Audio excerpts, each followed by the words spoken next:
what I'm going to do today is give you Jeff's 13 rules for writing commercial fiction. And now these are rules that I keep in mind when I write every day.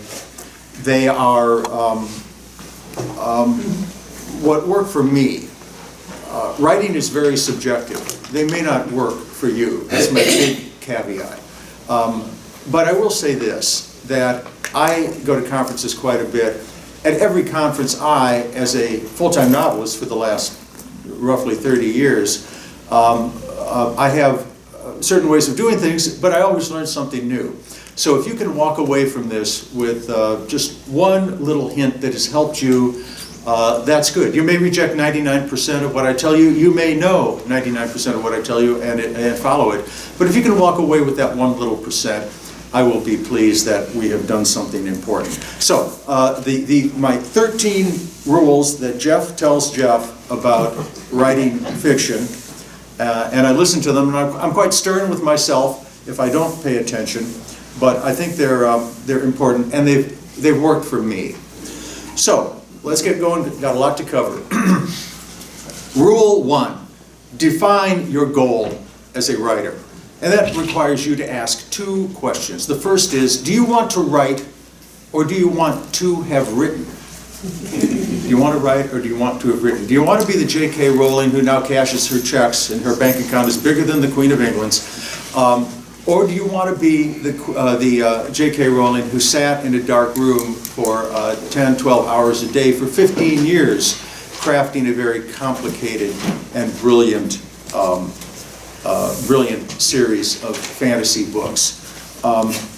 It's a question you ask yourself. Don't raise your hand now and answer it. It's simply what you want to get out of this crazy business of storytelling. If you decide you do want to write books, then you have to ask yourself another question. Where do you want to fit into the world of writing? And there are several categories. One not being better than the other by any means. It's simply, where are you in harmony with telling stories?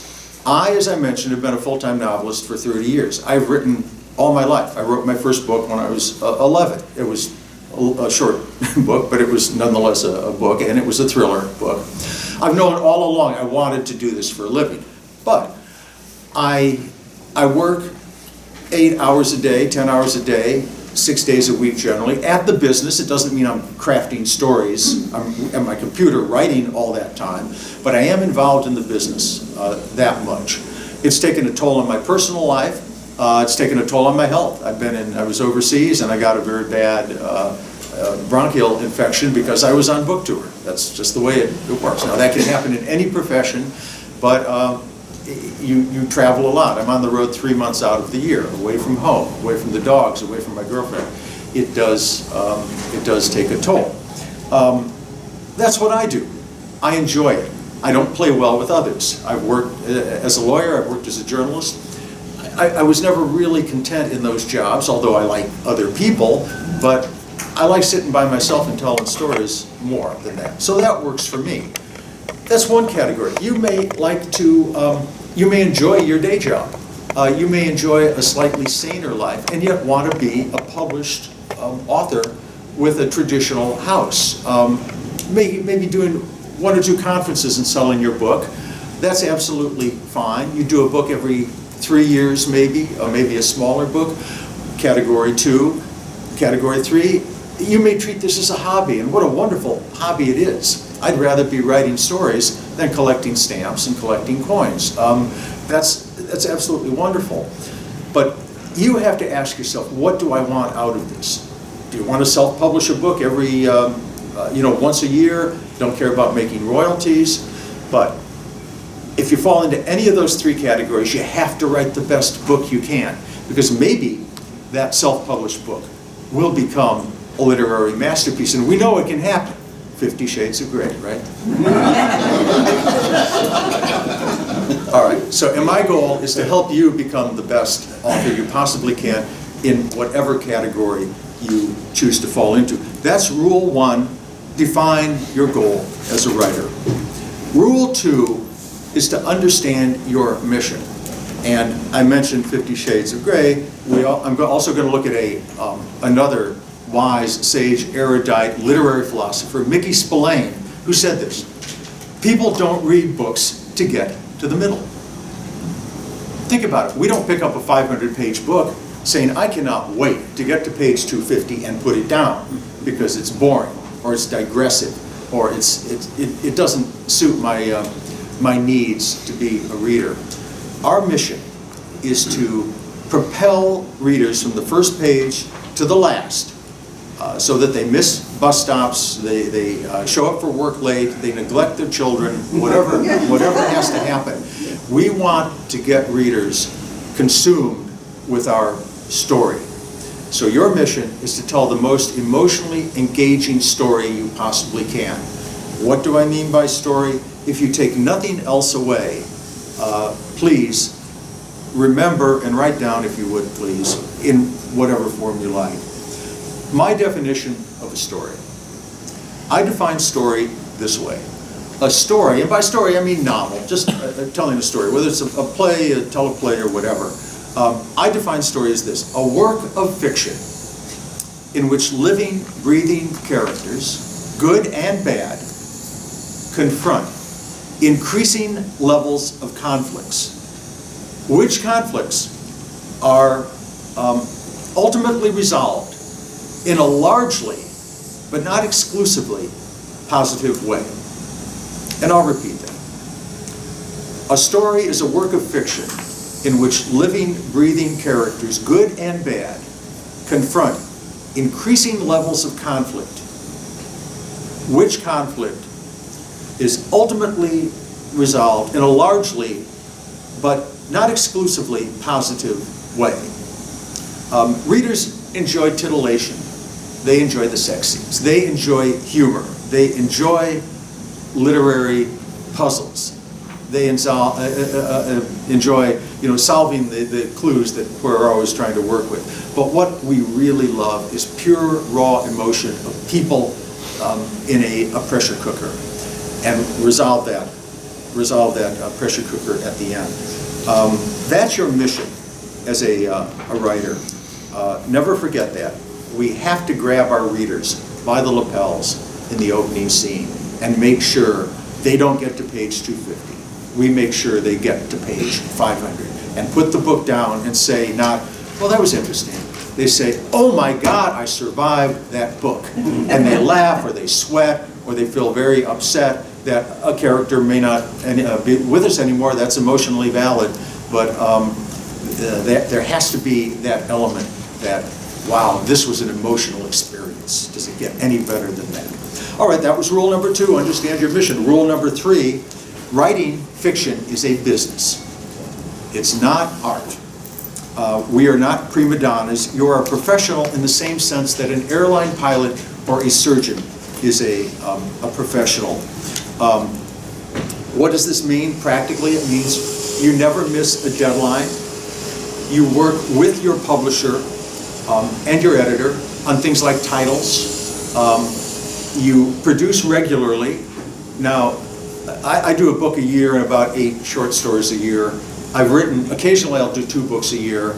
No need to do that. There are people here who do a book a month. I'm being a little facetious, and I won't bring up Jonathan Mayberry by name.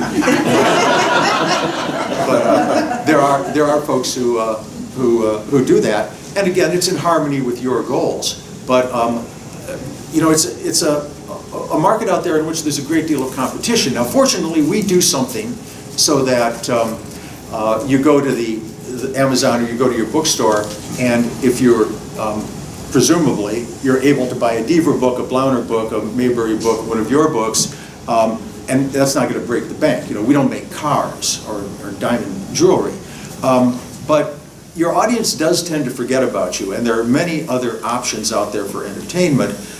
So make sure you produce with some regularity. I think a book a year is a very good goal, 18 months at the outside. If you want to do, again, what I do, be a professional novelist, not necessarily full-time, but to make sure that there's a product out there on the shelf. Get feedback. I don't pay much attention to critics. Critics often write to hear the sound of their own words, but I do listen to fans a great deal. I was on a book tour in California a few years ago, and a woman in her 90s came up to me and said, Mr. Deaver, I'm in a book club at the retirement community next to the bookstore. We love your books. But on this latest book, we had a bit of a problem. And I say, oh, no, ma'am. I want to hear feedback. I want to hear how I'm doing. What did you think about it? Well, she said, this is about the violence in your books, and I have to talk to you about it. We agreed that this is a problem. In your first book, The Bone Collector, you scalded that couple to death, and you had rats crawling all over that girl. In this book, you shot one guy, and he lived. We want you to get back to your roots. You're going soft on us. And I'll talk very briefly in a minute about violence in books, but does that mean I was then going to become a torture porn kind of author? No. But that was helpful, because I had done something that she didn't quite like. And my job was to make her happy, right? To get her to turn the pages. So feedback. So anyway, that's rule 3. This is a business. It's not art. And people say, well, where's the integrity in that? Where's the moral honesty? Well, okay, I'll throw out a few names. Beethoven, Rembrandt, Mozart, Shakespeare. These were all people who worked on commission, under contract. They produced on deadline. Do we call that art now? Well, I guess we do. And I think the fact that they met those deadlines and crafted those stories and painted those paintings and made those compositions enhances, elevates their art rather than diminishes it, as I would assign to, say, people who wrote more self-indulgently, more artiste-like. Okay, well that's rule 3, treat it like a business. Rule 4, and this is the famous business model approach to writing, and some of you are involved or have been involved in business, and it's the famous mint-flavored toothpaste model of approaching writing fiction. And I'll tell you what I mean by that. Let's say I decided to give up writing altogether and become a product designer with Procter & Gamble. Folks, I should mention, when I just said a moment ago that I was going to give up writing, that was not met with any kind of response. It disappointed me no end. So can we try it again? I'm going to give up writing. No. I'm validated now, thank you. Anyway, I'm a product designer at Procter & Gamble, and I go into my boss, and I say, Fred, I've got an idea. I was out with my girlfriend last night, and we had pâté for an appetizer. Have you ever had pâté? Yeah. And he said, yeah, that's liverwurst, basically. And I said, yeah, it was just great, absolutely great. I've got an idea. Liver-flavored toothpaste. Nobody's ever done it before. It's going to put us on the map. We're going to get press. The people will line up in stores to just tear this stuff off the shelves. They'll love it. And he looks at me and says, Jeff, well, I have 2 questions for you. The first is this a product for dogs and cats? Because that's not a bad idea. Animals need good dental hygiene too. And I say, no, it's for people. And he says, his second question, he asks, Jeff, is your resume in order? Because you're not going to be working here anymore. Why not? Because people don't want liver-flavored toothpaste. It's as simple as that. We like what we like, and we know what we like. By this I mean, you don't write a book for yourself. You think very long and hard about what readers want, what will make them laugh, what will make their palms sweat. And if you have a little tiny self-indulgent idea, experimental fiction, go ahead and write it, but just remember that's not going to help you move forward if your goal is to lead a writer's life. You may get some notoriety for it, you may get some press, but it's not going to make the majority of readers, as many people as you can reach, enjoy the whole process of reading. Your joy as a writer should be the joy in telling stories that other people get joy from. If you look at a passage, as I often do, and say, wow, that's a great passage I just wrote. I'm not sure what it means, but it just sounds so great. That's not what this business is about. It should be, well, it's kind of a mundane passage, but the words are easy, clear to understand. I think readers are going to like this and enjoy it. The mint-flavored toothpaste model, always keep it in mind. We want readers to be happy. It's not about you. Your joy is writing. It's about them enjoying what you write. That was rule 4. We're going to get to, I know I'm racing through this now, but we do have some stuff to cover. We're talking about general rules about writing, Jeff's 13 rules for Jeff. Rule 5, make smart decisions about what to write, about the subject matter. First of all, I would say write in the genre that you enjoy reading. Writing is tough work from time to time, and 90% of the time, frankly, it seems. So why not write the kind of book that you grew up reading, that you just thoroughly enjoy? That will sustain you. That will help you move forward when you have to sit down on those long hours at midnight and know you've got to put the final touches on this book or come up with an outline or a plot point or something like that. The other reason that writing in the genre you're familiar with is very practical. You will have learned a lot about it. If you, as I, began reading James Bond books when I was a kid, when I was quite young. I read John D. MacDonald, I read Raymond Chandler and Dashiell Hammett. And then when I decided I was going to write something when I was in my teens, what did I gravitate to? Those books, because I knew a lot about how to structure a thriller or a detective novel just from reading those. So you've learned a lot about it. Forget what is hot now. By the time you get there, it will be gone. If you have an idea about, say, a boy wizard who recruits a band of zombies at an English boarding school in a dystopian universe to find a missing student who is suffering from repressed memory, and the title is The Girl on Hogwarts Express, don't bother. It's been done by a number of authors. The trend is already over with. You tell a good, solid story in a genre that you like and enjoy, you will create the trend. People will look at you and start to mimic what you have done. Now remember, with my next comment, I'm giving myself advice. Be wary about crossing genres if you want to be a commercial full-time novelist or a more successful, what I would call our second category of author. A lot of people do, but I've just found it's an uphill battle if you want to blend two genres that the world has not seen much of. For instance, if you try to pitch a book that George R.R. Martin meets Carl Hiaasen, you're going to have a problem with that, because one is a fantasy writer and one is a comedic writer. Not to say it can't be done, but the publishing world is tough out there, and publishers want books that you can pigeonhole marketing-wise easily. And readers want that to some extent too. If I picked up the latest John le Carré book, one of my favorite spy and thriller writers, perhaps my favorite, certainly my favorite spy writer, and a ghost shows up, other than a hallucinogenic scene, and a ghost shows up and plays a role in the book, I'm going to be very disappointed. I probably would not finish that book. I don't think that would happen. But just ask yourself, is the blending of two genres something I want to do? Is that something that's important? Now, the other option of crossing genres is if you've been writing thrillers and you want to go to a, say, murder mystery. A thriller is a book that asks the question, what is going to happen, as opposed to a murder mystery, which is a softer boiled kind of story that asks the question, what happened, more of an intellectual puzzle. That's not so hard to do. Actually, le Carré did that. His first 2 books were murder mysteries. And then he jumped into the broader, more fast-paced thriller genre.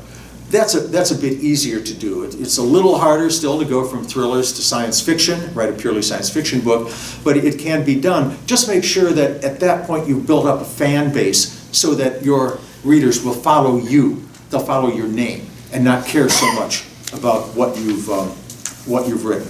Okay, we're doing okay here. Rule 6, plan your book ahead of time. Gustave Flaubert said, books are not made the way babies are made. They're made the way pyramids are made, according to a long pondered scheme, and then blocks of carefully cut stone are placed one atop the other, and it's back-breaking, sweaty, laborious work. Joyce Carol Oates, you cannot write your first sentence until you know what your last sentence is. Doesn't mean you have to write the last sentence, you just have to know what it is. I am an outliner. I am not a pantser, as in seat of the, if you've heard the distinction, seat of the pantsers and plotters. I am a plotter. I outline fanatically. I spend 8 months doing nothing but the outline and researching the book. I end up with an outline that's between 150, well, let's say between 100 and 175 pages. The Burial Hour was 150 pages. By that I mean it's 150 pages. It's very narrow margins because I take notes. So technically 75 pages, we could say, in full margins. It shows every element of the plot. It has the notation where every character enters the book and when he or she leaves, either vertically or horizontally, because not everybody survives the ending of my books. I know where all the clues are seeded into the book so that when the reader comes to one of my 3 or 4 surprise twists at the end, which one has to include, and you need a twist ending, at least I like to include a few of them. When the reader comes to that twist, you should go, oh my God, chapter 7, that one sentence that expressed who the killer was, and I just ignored it because I obscured that clue. I can only do that through the outlining process. I start with Post-it notes up on a corkboard. I live in Reston and in North Carolina where it's very humid, so be sure to get push pins too, because if you just use the stickies, your book's going to end up on the floor. And for the first 2 months, I just look at that. And I move one here, and then I maybe know the ending, and I put it down in the lower right-hand corner, and say, well, that's good, but to get to that ending, I need something here in the middle, the dreaded middle. Okay, well there I put a push pin in there, so I've got something in the middle. Well, that middle part, in order for the character to get there, he has to do something above that. I put a yellow Post-it note up there, and then I think, okay, that's good, and then I have 2 Post-it notes here, and say, what the hell am I doing? We can't have those 2 things together. That's ridiculous. And so, but after about a month or 2, then that goes on my computer. And when I say outline, it's not Sister Mary Marie's Roman numeral 1, capital A. It's just a bullet point. And I do one for each scene. Each scene used to be like 3 per chapter. Now I, like most other authors, because the days of short attention span, have much shorter chapters. So now generally each bullet point is a chapter. And when I get the outline finished, it will be on my computer. I put that next to me. We're talking about planning the book ahead of time. I also do research at the same time. I have a book of research next to me, and then I write the book. I see, oh, okay, it's time to write section 4. Bang, I can write section 4. I outline for 4 reasons. The reasons are this. Stories are about structure as much as they are about fine prose. And in fact, I think it's more about structure than fine prose. I will allow an author very pedestrian, meat and potatoes writing if he or she tells a good, fast-paced story that moves quickly and is seamlessly plotted. I have no time for authors who write a glowing, scintillating passage that I can't understand. And I'm a relatively educated, well-read person. I don't want to have to go back and read it 3 or 4 times. And also I don't want to figure out what an ambiguous ending like The French Connection, wonderful. William Friedkin, wonderful director, great story. I still can't tell you how it ended. Gene Hackman's walking off doing something. I can't tell you how it ends. I don't want them. I want endings. Okay, so stories are about structure. Outlining helps you structure. You stand back and you see the whole structure of the thing. You can't have 5 vivace movements in a symphony. You can't have 5 adagios in a symphony right next to each other. They lose their impact. You look at the flow of the story. Rule 2 for outlining. Some books should not have been written, just the way it is. Have you ever found yourself in this situation, as I have been? I start out writing, I end up with, I don't know, 200 pages of great prose, and I can put together words, so it's fine prose, and it's got a bang-up opening scene, that set piece beginning, first chapter, prologue, oh, amazing, and then I keep going, and by chapter 8, I have no where I'm going from there. The middle is a big gap. There's no surprise ending that I can think of. But I've got 200 damn pages I worked really hard for. What do? Well, the morally honest thing is to throw out every damn last page. And don't save your good chapter 1, because if you can write a good chapter 1 in a bad book, you can write a great chapter 1 in a good book. Start all over again. But that's really hard to do.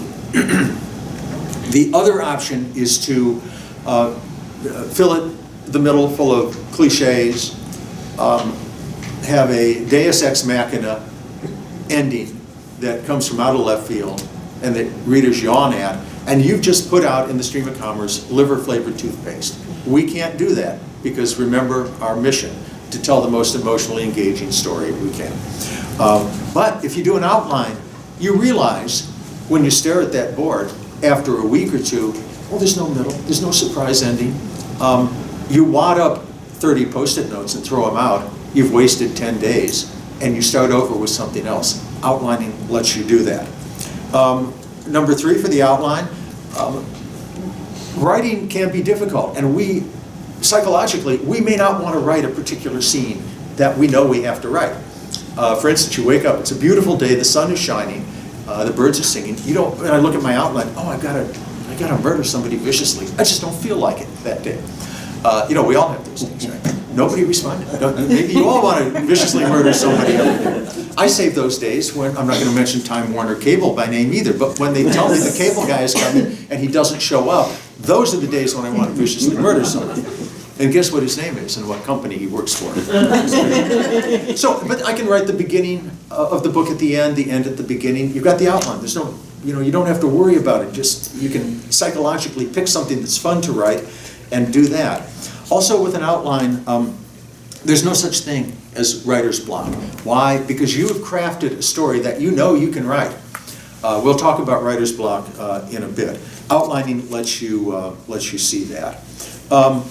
I mentioned research. We're talking about our Rule 6, preparing for the book.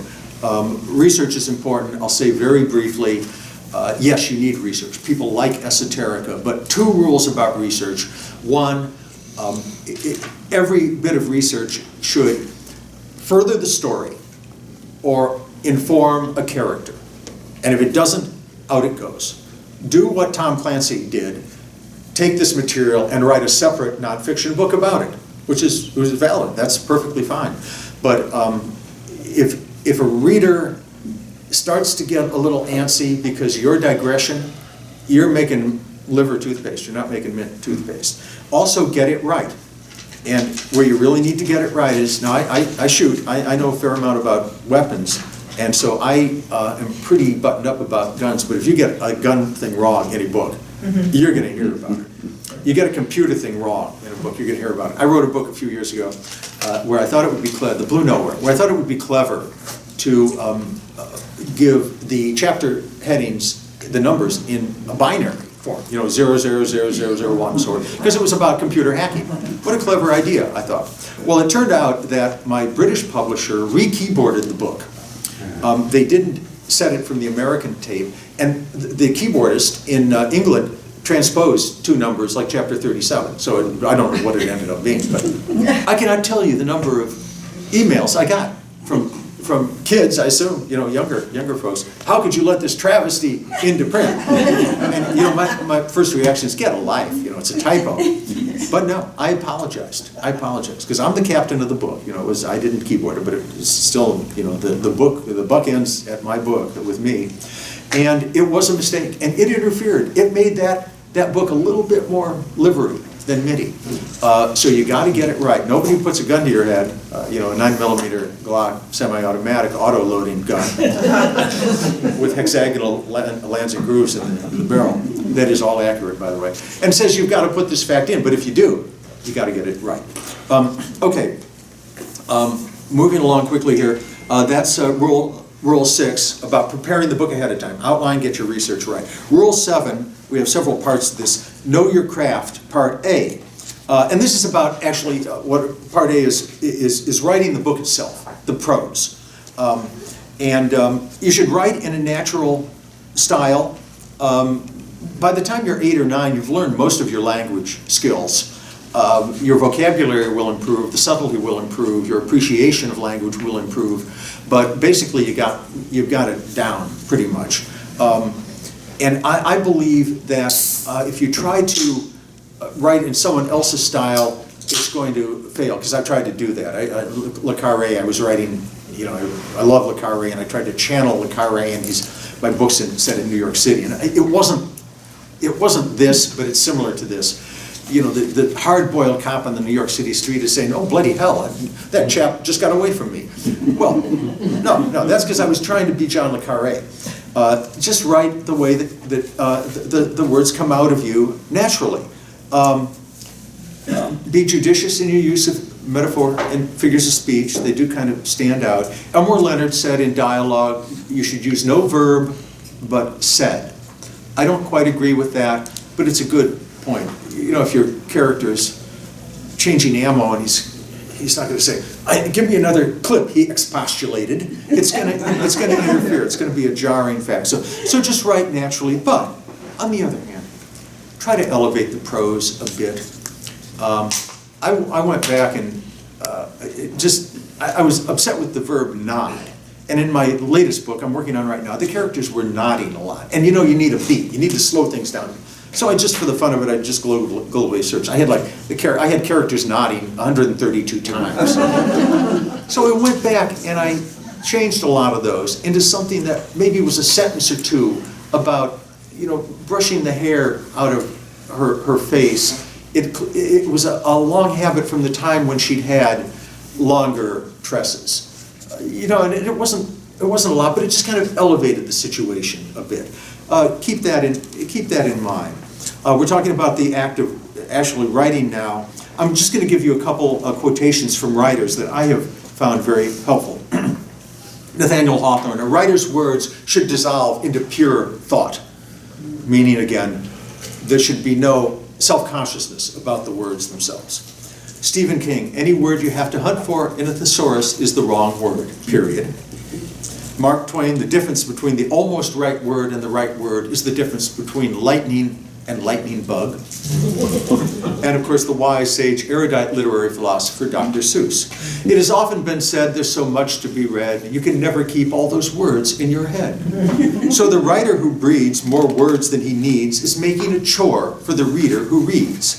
That's why my belief is the briefer the brief is, the greater the sigh of the reader's relief is. And that's why your books have such power and strength when you publish with shorth.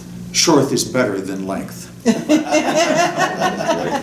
Dr. Seuss one was that? I don't know. I found it on the internet. It's great, isn't it? Oh, yes, it is. So we're talking about rules of general rules about writing. Jeff's rules. Rule 7. That was writing the book itself. Just keep it natural. Try to elevate it a little bit. Don't be self-conscious. That's the important thing. Rule 7. Know your craft. Part B. Grammar, punctuation, and syntax. Syntax, by the way, is the word order. Star Wars Yoda, a butcher of syntax, is. The idea there. Grammar, punctuation. Hey, folks, these are our tools. A few years ago, Canadian Air Canada, Boeing 767 ran out of fuel, 30,000 feet. It had a relatively happy ending. No one was badly injured. The plane could glide down. I didn't know you could glide those big airliners, but it did land safely. What was the problem? The flight engineer had taken on fuel in kilos instead of gallons, or pounds, whatever it was. He mixed up a very tiny little thing. It was a typographic error that nearly brought that plane down. We have to know our craft the way a pilot and surgeon do. No excuse for mistakes whatsoever. There has to be a comma before which. There should not be a comma before that. I'm not going to run through all of the rules now, but you have to know this stuff. Did you hear about the fellow who walked into a restaurant? He had dinner, pulled out a gun, shot, and killed the owner, and fled. The detective walks into the restaurant, he looks around, he asks people what happened, and he said, "Oh, I know who the killer is. It's a panda." And his assistant said, "Detective, a panda, what do you mean by that?" He said, "I just read a book, and it said that a panda eats, shoots, and leaves." A comma makes a huge difference. An example, "I shot Mary." I shot, comma, married. Big difference. A comma makes a huge difference. I brought up the eats, shoots, and leaves. Why? Because that's the title of a book about proper grammar usage. Look that up along with Woe is I and the Elements of Style by Strunk and White. I would love to go, this is part of my full presentation. We talk about grammar and syntax and word order and punctuation a lot. But you get the idea. Make sure you get it right. You cannot have a single mistake in the book. And it seems like every time I get my finished copies, I open it up and I look right at the one typo. It drives me crazy. Oh, and I would, one other important thing, hire a copy editor. I do. I hire 2 copy editors before my book goes to my editor. And they can be infinitely helpful. Okay, Rule 7, Know Your Craft, Part C. Know the publishing market. I am not going to talk about this at all, but there are many changes, of course. There's the self-publishing market, the hybrid publishing market, the GoFundMe type publishing world, traditional publishers, both large and independent. You just have to know what's going on, know where ebooks stand, know about Kindle. Kindle Direct Publishing may be an option for you. There are lots of opportunities, but you have to read Publishers Weekly if you want to, again, be in the professional side of writing. I don't mean to say others are not. You can be a hobby writer, but even they should know what is happening in the market. Rule 7, Know Your Craft, Part D, Technology. I'm a computer guy. I have always sunk every bit I've needed to into the latest computer that helps me. I mean, I don't need to play video games, so I don't need to get the really high-end stuff. But I do need, I do work on a computer. It's very, very helpful to me. I back up everything 4 times in the cloud and on hard drives and disks, a little, those USB plug-in things. I didn't know my first computer. I didn't know about backing up. I wrote everything. It was in RAM, random access memory. That's the part that when your cat jumps on the cord, as happened, and pulls out the plug, you lose your 3 or 4 chapters. Back up everything. Assume the Russians are after it and encrypt it, which is not a bad idea, frankly. Okay, that's know your craft. Rule 8: rewrite, rewrite, rewrite. Ernest Hemingway. There are no great writers. There are only great rewriters. Let the book, once it's finished, sit for as long as you possibly can, and then go back and read it out loud, and then do an outline of the book. It should follow your outline, or if you choose not to follow my advice and outline, then all the more reason to outline it once you've finished it. Because you will see, oh wait, I said this clue happened here, but it can't happen here because they didn't find it until 3 chapters later. Look at it that way, and do just a 1-page outline. That's all you have to do. And this is very important. I mentioned high tech and computers. I edit probably 50 times, and it's not 50 complete rewrites, but I go through the book 50 times before I send it off to anybody else. The first 20, 25 I do on the computer because that's very easy to change character names, to jump back and forth between chapters. You may want to say, I remember he had a mango martini at some point. Where was that? And then you type in mango martini, and there it is, chapter 35. How long would it take you to flip through the book and find that? Very helpful. But you have to be careful, though, because you can make mistakes at the speed of light. Imagine this. Margaret Mitchell writing Gone with the Wind on a computer. And she's typing away. She says, "Oh, you know what? I named a character Frank. Well, that was not a common name in antebellum Atlanta. I'm going to name him Sebastian. I'm going to change it to Sebastian." Boom! She hits search and replace. It's done. The book goes out. She gets her first copies, and she's reading it. And she comes to the part at the end where Red says to Scarlett, "Sebastianly, my dear, give a damn." So just remember, edit on the computer a bit, but then print it out. And this is, I guarantee, not anecdotal. We process the written word differently on paper. And I thought maybe it's a generational thing, but my nieces prefer paper books. And I've asked them, 7, 9, and 11-year-old, and I've asked them, which would they rather read and why? And they would rather read paper. They say, we just get more out of it. We just like it more. And if they're going to use the Kindle Fire, they play, Angry Birds or something on that. And I read both. When I travel, I have to use a e-reader of some kind, and I have no problem with that. But it's a richer experience, and we see more in editing. We see much more. I always do at least a dozen pencil edits. Put those changes in. I look at it at the screen. Looks perfect to me. Print it out. Oh, in my change, there's a typo. And also conceptual problems too, not just typographic errors. Okay, Rule 9, and I think we may make it on time. Rule 9, continue your education. Come to conferences like this, and this is one of the good ones. This is very helpful. Join Mystery Writers of America, International Thriller Writers, Romance Writers, Sisters in Crime.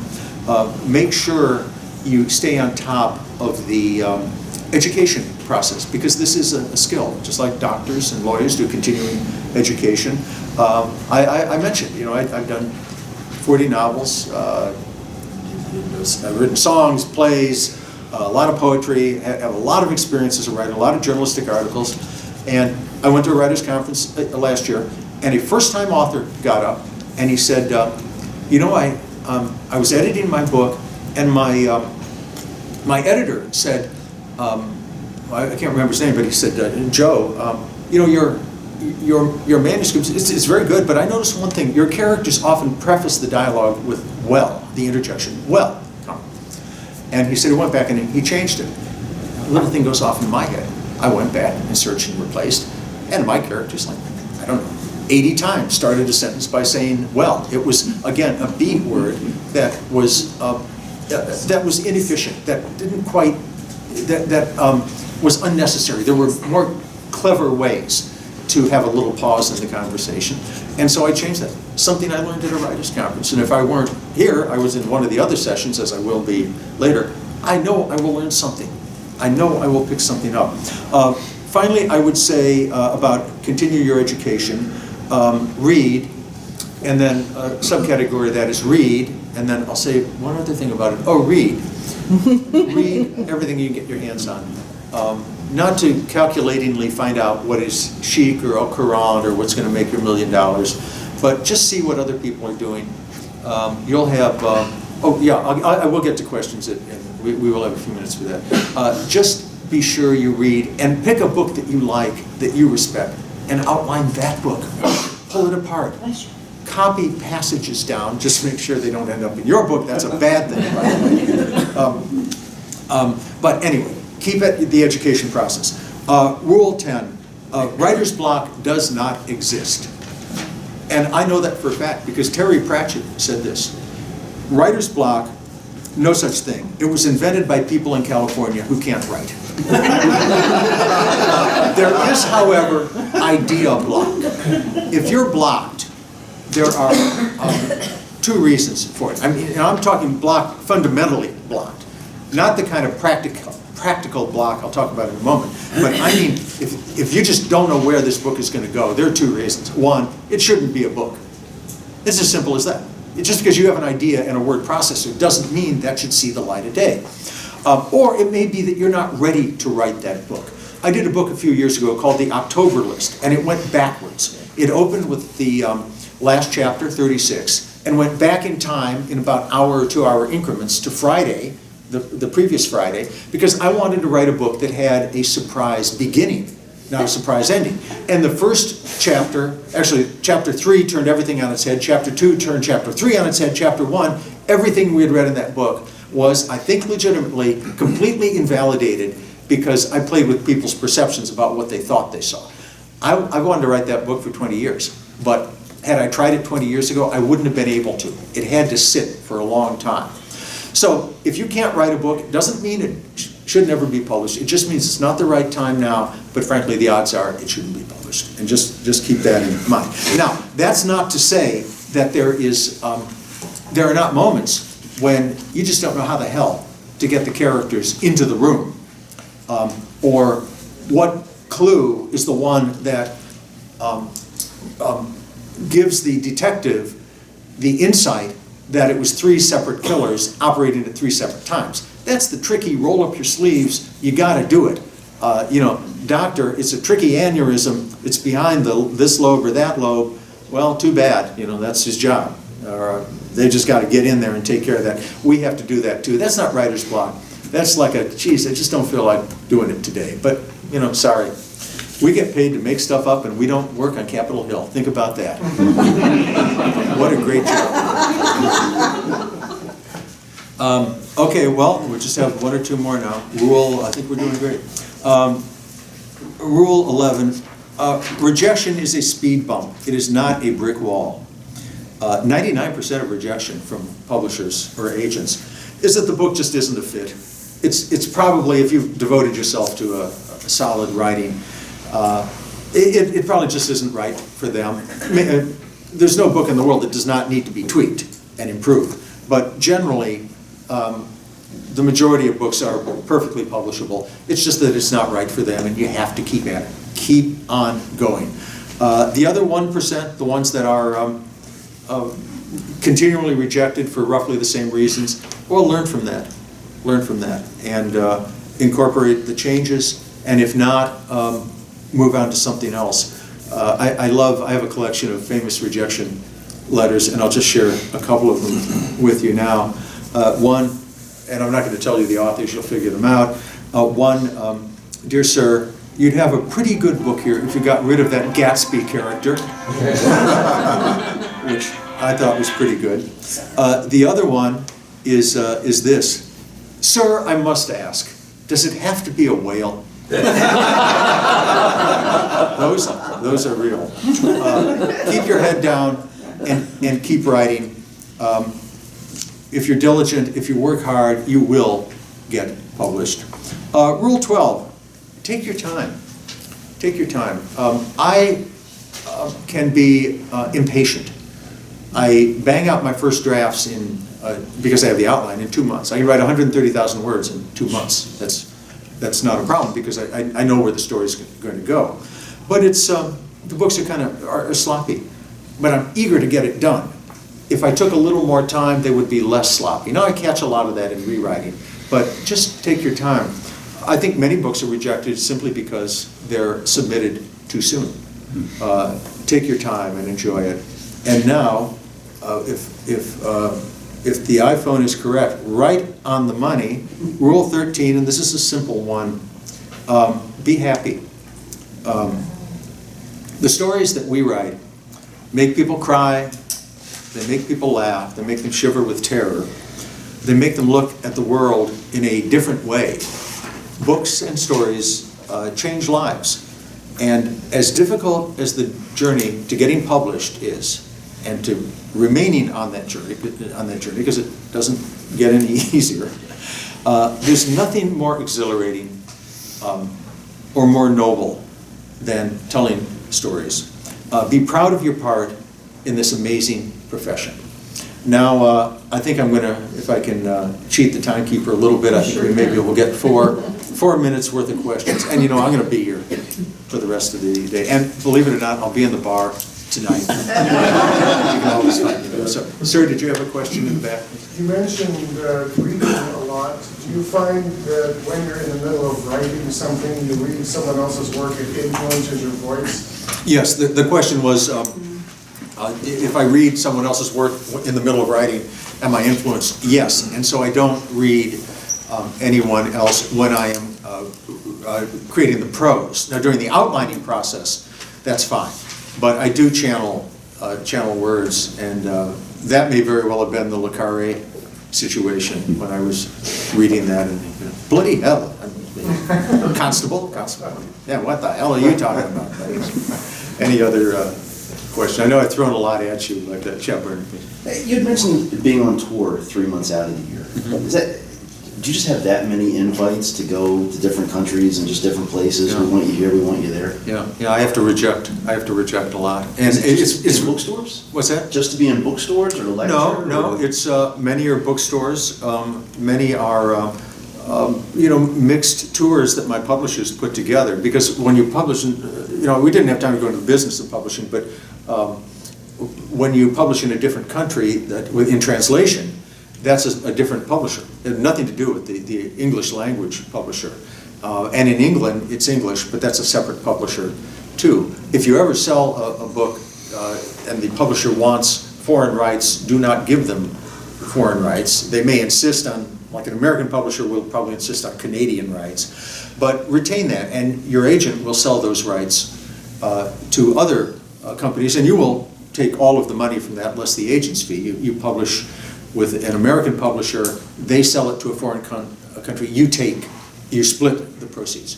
But the publishers will put together bookstores in Europe and the Far East. Festivals are very popular, literary festivals, and they like authors to come there.